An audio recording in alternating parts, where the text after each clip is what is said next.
Welcome back, my students, to a brand new episode of Comic Classes. Today's lesson is re-looking at Deadly Class, issue 489 of Fond Farewell, part 1. And this is the first part in the final story arc of the Deadly Class series.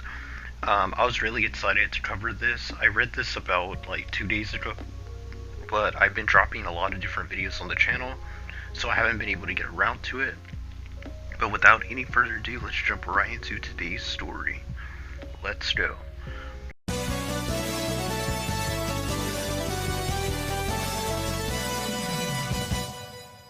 Real quick, guys, if you want to help me get more videos out faster, you can donate to the channel at the Cash App down below. This helps me treat these videos more like a job and will help the channel and videos to grow and come out more often. I appreciate anyone who donates or doesn't donate, and don't feel like you have to be a fan of the channel. You can still show your support by liking and commenting on the video, and with that out of the way, hope you enjoy the video. So the issue basically starts off with Kinji, and it's been a lot of years since we saw all these characters. So Kinji's basically looks a little different. You can still kind of tell who he is, but he has grown up a lot. And we get to see that he is talking with a ton of his henchmen that are mentioning why exactly he hasn't killed Saya yet over all these years. And he basically tells them that he basically has a plan in motion to basically give her the worst death possible. He wants it to be kind of poetic in a way. So we'll have to see where that leads. We also get to see that Marcus has been helping Saya to basically break her drug addiction. So we get to see the type of effects that has on a person and basically her trying to overcome her addictions. Eventually, her and Marcus, they get ready to go out, basically to go, I guess, eat lunch at a restaurant. And she basically has time to think to herself, I guess, in the shower, as Marcus hands her clothes and her iconic black jacket to basically go out to eat.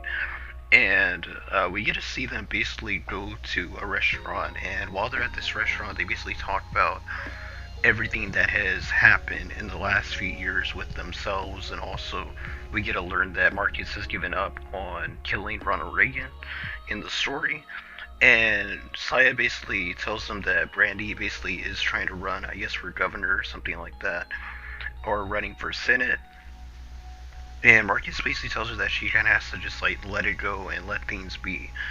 And Saya basically remarks that the people that you would think should have survived, as long as they have, as long as Brandy and Shabnam have, are basically dead at a very young age, being Billy and Willie, basically. And we get to see like their ghosts basically in the restaurants as well, kind of like hanging out, having a good time with each other, as Marcus and Saya basically look on. Just imagine those old times, Marcus basically just like smoking a cigarette. Saya's basically just imagining these two. And it's really interesting that she sees these two just hanging out. Eventually, Marcus and Saya, they have like a heart to heart, and Saya basically tells Marcus in a way that she loves him. And this leads them to basically go back to their shared apartment or wherever, Marcus's apartment, and they basically start making love to each other, basically. And it's revealed to us in this scene that Kinji basically has a camera in their room. He's basically watched them do the act, basically, to make love to each other. It's pretty weird, considering Kinji is Saya's older brother or something like that. But Kinji is a pretty weird dude, and the issue ends basically with this scene showing us that Kinji's watching them make love, at the same time saying that he likes the way that Marcus works, and that he doesn't mind the fees that I guess Marcus is charging him.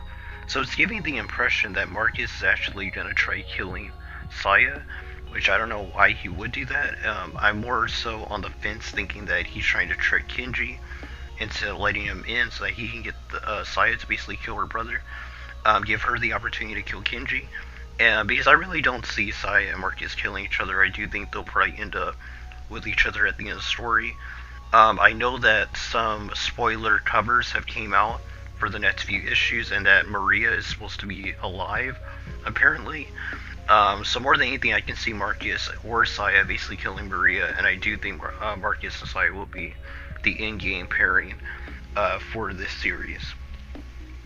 And I did say that in a previous video that I could see Marcus dying at the end of the series as well as Saya, and actually no one surviving in the end. But I do think with this issue especially, and I feel like the way Rick Remender's trying to like lead us on a different path and thinking that Marcus might betray Saya, I think that they will be the end game. I do think they will probably survive the ending. But yeah, that was Deadly Class issue, I think it was 59 or 49. It was 49, issue 49. Overall, really good, solid issue, good start to the final arc. I do wish, or I kind of wish that it would have had more material in the sense of progression. I do like that it gives you like this type of like question at the end on if Marcus is going to betray Saya or not. But I do think the whole them just going to a restaurant, basically talking to each other, there could have been more stuff in the issue, and it felt like it kind of was just like a filler issue, which is not a good thing for the start of a story arc because you kind of have to give us the type of plot. You have to give us a sense of what the plot's going to be for this final arc, and we kind of got nothing in the sense of where the story's going to be heading from this point on. To conclude the story overall. But overall, it still was kind of solid, and I did enjoy myself while I was reading it. And I will say I might be a little biased because it had been like a month break, and knowing that this is the final story arc really does affect how I'm going to be grading these issues. But overall, I did think it was solid, but I wouldn't give it like a perfect rating because there is a lot that could have been in it that wasn't, and it didn't really progress the story that much when it probably should have. But overall, let me know what you guys think. If you're a fan of the series, you're probably watching this video. What did you think of the first issue of the final story arc in the story? Do you think Deadly Class is going to conclude in a pretty satisfying way, or do you think it's going to be kind of lackluster? And do you think Marcus will betray Saya and is actually working for her brother without any other alternative motive, basically? Or do you think that he's just doing it to get Saya closer to Kinji so that she can take him out and take her place as the head of the Kuroruki clan, I think is how you say it. I think that's her last name, like something like Kuroruki.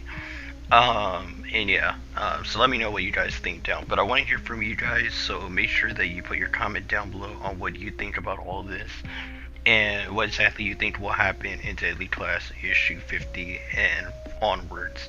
And if you have seen the spoiler covers, let me know what you think about Maria coming back, because it's a pretty big deal. At least for me, it seems like it's going to be a pretty big deal in the next few issues, and could definitely impact the story in this final story arc conclusion to the entire series. That's to be all, guys. Till next video, God bless you. Until next lesson, keep on reading those comments.